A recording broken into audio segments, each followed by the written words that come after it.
राम राम मंडळी, मी तुमचा ताना जक्के आणि तुम्ही पाहत आहात ताना जक्के युट्यूब चॅनल. तर मंडळी, कस काय सगळं मजेत ना? राम राम तर झाला. आता येऊया थेट मुद्द्यावर. कारण सध्या आपल्या सोलापूरच्या राजकारणात मात्र काही मजेत चाललेलं नाही.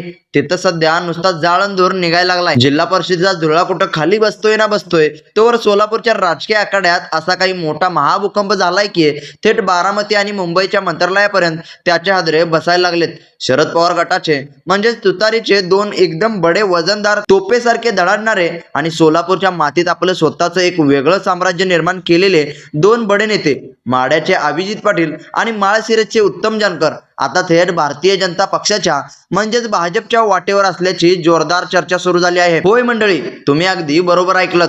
कालपर्यंत जे मोहिते पाटलांच्या खांद्याला खांदा लावून शरद पवारांच्या बाजूने शड्डू टोकून उभे होते, त्यांनी जिल्हा परिषद निवडणुकीमध्ये तुतारी वाजवण्यासाठी रात्रीचा दिवस केला होता. तेच दोन्ही बडे नेते आता हातातल्या तुतारीचं पिल्लू सोडून थेट कमळ हातात घेण्याच्या तयारीत आहेत. नुकत्याच झालेल्या स्थानिक स्वराज्य संस्था विधान परिषद निवडणुकीत या दोन्ही नेत्यांनी थेट महायुतीच्या बैठकीला हजेरी लावली होती आणि भाजपच्या उमेदवाराला जाहीर पाठिंबा देऊन टाकला होता. हा नुसता वरवरचा पाठिंबा नाही तर मित्रांनो, हा तर येणाऱ्या काळातला एक मोठा राजकीय पक्षांतराचा महायुतीच्या नव्या समीकरणाचा महा ट्रेलर आहे असं बोललं जातंय. आता तुम्ही म्हणसाल तानाजी भाऊ, राजकारणात तर अशा चर्चा रोजच चालू असतात. निवडणुका आले की नेते इकडून तिकडे उड्या मारतात.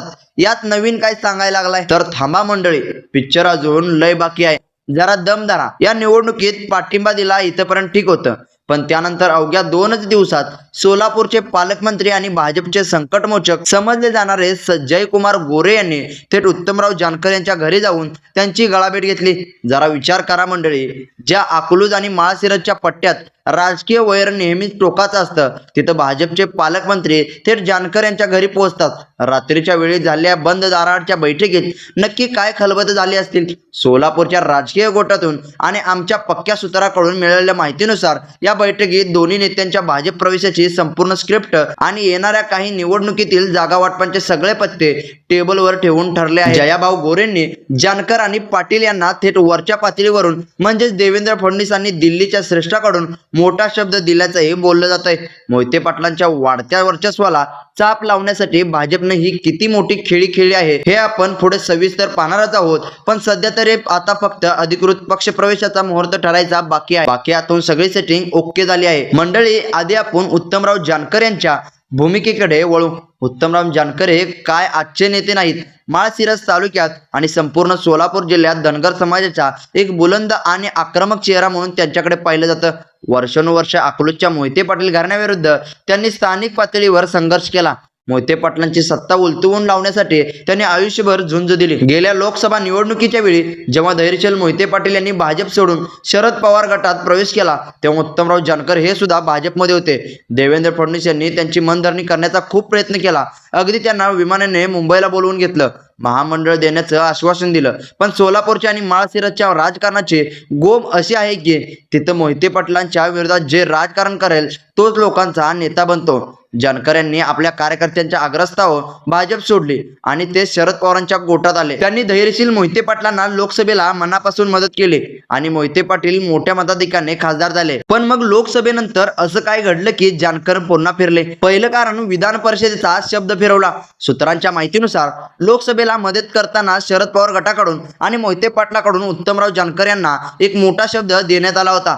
तो शब्द असा होता की आगामी स्थानिक स्वराज्य संस्था विधान परिषद निवडणुकीत उत्तमराव जानकर यांच्या मुलाला म्हणजे जीवन जानकर यांना महाविकास आघाडीकडून अधिकृत तिकीट दिलं जाईल. जानकरांनी या आशेवर लोकसभेत आपली सगळी ताकद झोकून दिली. पण जेव्हा प्रत्यक्षात तिकीट वाटपाची वेळ आली तेव्हा महाविकास आघाडीकडून दुसऱ्याच उमेदवाराच्या गळ्यात माळ घालण्यात आली. विश्वासघाताचा जाहीर आरोप, आपला शब्द पाळला गेला नाही हे पाहून उत्तमराव जानकर यांचा पारा चांगलाच चढला.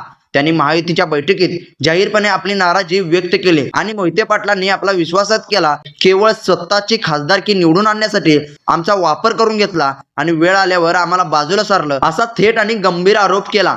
यामुळे जानकरांनी तुतारीला रामराम ठोकण्याचा पक्का निर्धार केलाय. आता बोलू सोलापूरच्या राजकारणातल्या दुसऱ्या मोठ्या तोपेबद्दल, म्हणजेच माड्याचे तरुण आणि डॅशिंग नेते विठ्ठल सहकारी साखर कारखान्याचे चेअरमन अभिजित पाटील. अभिजित पाटील यांचं सोलापूर जिल्ह्यात विशेषतः माडा आणि पंढरपूर भागात मोठं आर्थिक आणि सामाजिक नेटवर्क आहे.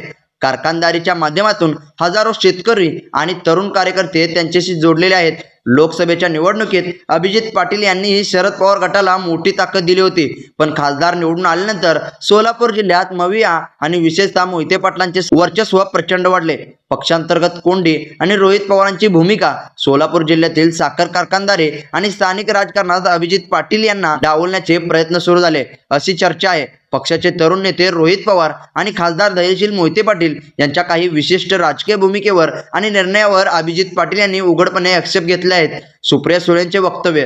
काही दिवसापूर्वी एका खासगी बैठकीत किंवा जाहीर कार्यक्रमात सुप्रिया सुळे यांनी अभिजित पाटील यांच्या काही समर्थकांना किंवा त्यांच्या भूमिकेला खडे बोल सुनावले होते अशी जोरदार चर्चा राजकीय वर्तुळात आहे. स्वाभिमानी आणि स्वतःचं मोठं नेटवर्क असलेल्या नेत्याला जेव्हा पक्षात अशा प्रकारे दुय्यम वागणूक मिळायला लागते तेव्हा तो पर्याय शोधायला लागतो. अभिजित पाटील यांना जाणीव झाली आहे की जर आगामी काळात सोलापूर जिल्ह्यात मोहिते पाटलांचं एकतर्फी वर्चस्व राहणार असेल तर आपल्या राजकीय भविष्याचं काय, याच भीतीपोटी आणि आत्मसन्मानासाठी अभिजित पाटलांनी भाजपशी संधान साधायला सुरुवात केली आहे. मंडळी, हा सगळा राग कुठं बाहेर पडला माहिती आहे का? नुकत्याच झालेल्या स्थानिक स्वराज्य संस्थेच्या विधान परिषद निवडणुकीत.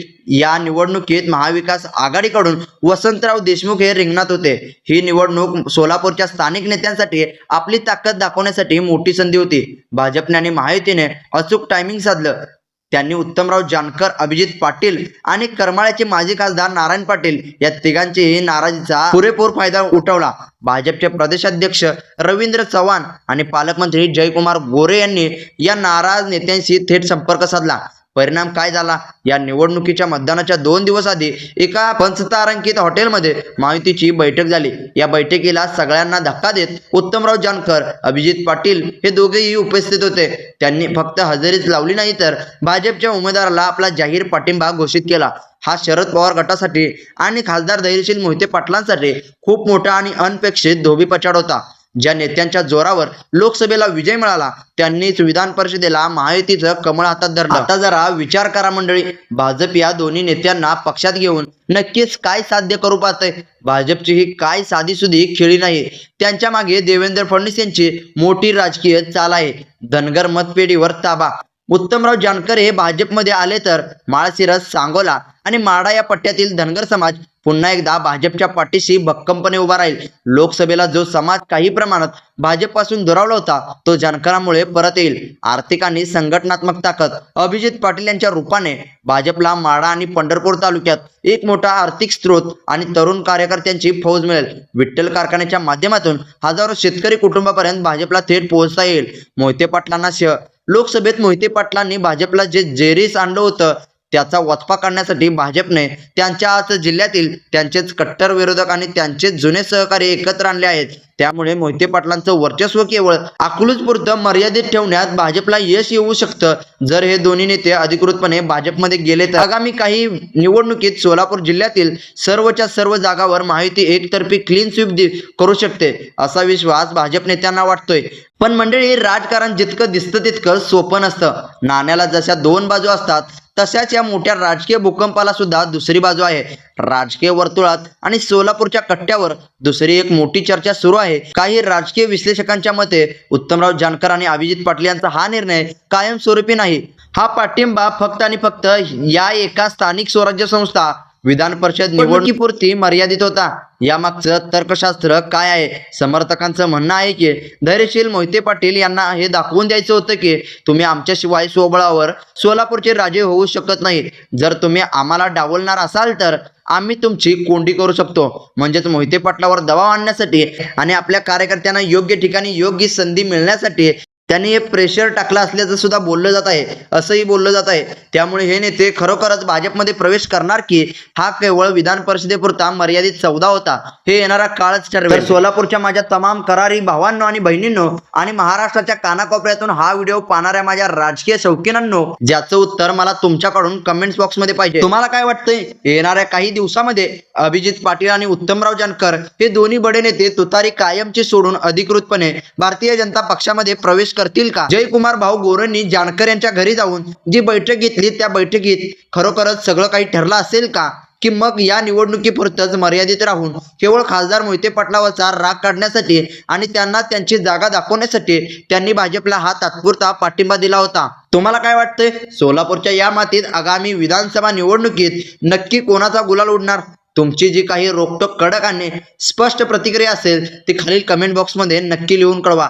कमेंट करायला अजिबात विसरू नका, कारण तुमच्या प्रत्येक कमेंटवर आमचं लक्ष असतं. आणि हो, तुमच्या लाडक्या तानाजी यूट्यूब चॅनलला हा सोलापूरच्या राजकारणाचा सविस्तर आणि धडाकेबाज व्हिडिओ जर तुम्हाला आवडला असेल तर या व्हिडिओला आत्ताच लाईक करा, तुमच्या मित्रांना आणि व्हॉट्सअप ग्रुपवर शेअर करा आणि आपल्या चॅनलला सबस्क्राईब करून शेजारील घंटी दाबायला अजिबात विसरू नका.